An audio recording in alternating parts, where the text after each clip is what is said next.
আমাদের বাড়িতে এমন অনেক জিনিসই আছে যা আমরা রোজ ব্যবহার করলেও আসলে আমরা জানি না তারা অ্যাকচুয়ালি কী উদ্দেশ্যে তৈরি করা হয়েছিল। আজকের ভিডিওতে আমরা সেরকমই কিছু জিনিস সম্পর্কে জানবো।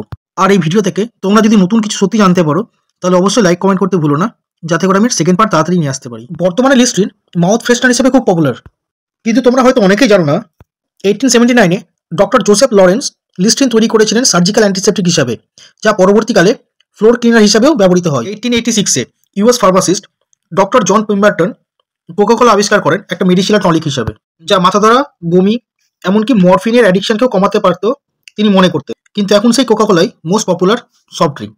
এর পরের প্রোডাক্টটি হলো সিলডেনাফেল সাইট্রেট একে ভাইগ্রা।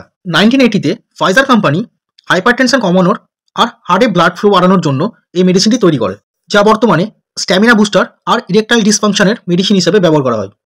আজকের দিনে ভ্যাসলিন শীতকালে ময়েশ্চারাইজার হিসেবে খুব জনপ্রিয় হলেও 1859-এ রবার্ট চেসেব্রুক ভ্যাসলিন বা পেট্রোলিয়াম জেলি তৈরি করেন ছোটোখাটো কাটা বা জ্বালা পড়ার ফার্স্ট এড অয়েন্টমেন্ট হিসেবে।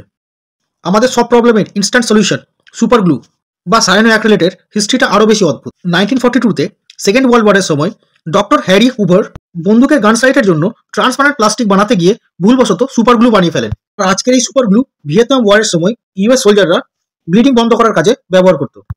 আজকের দিনে বাড়ি, অফিস বা হসপিটালের ফ্লোর ক্লিনার হিসাবে পরিচিত লাইজলের যাত্রা শুরু হয় জার্মানিতে লেট 19th বা আর্লি 20th সেঞ্চুরিতে কলেরার ছড়িয়ে পড়া কন্ট্রোল করার জন্য। আর ইউএসএতে এটি ব্যবহার করা হতো কন্ট্রাসেপটিভ প্রোডাক্ট আর মেয়েদের ভ্যাজাইনাল ক্লিনজিং সলিউশন হিসেবে।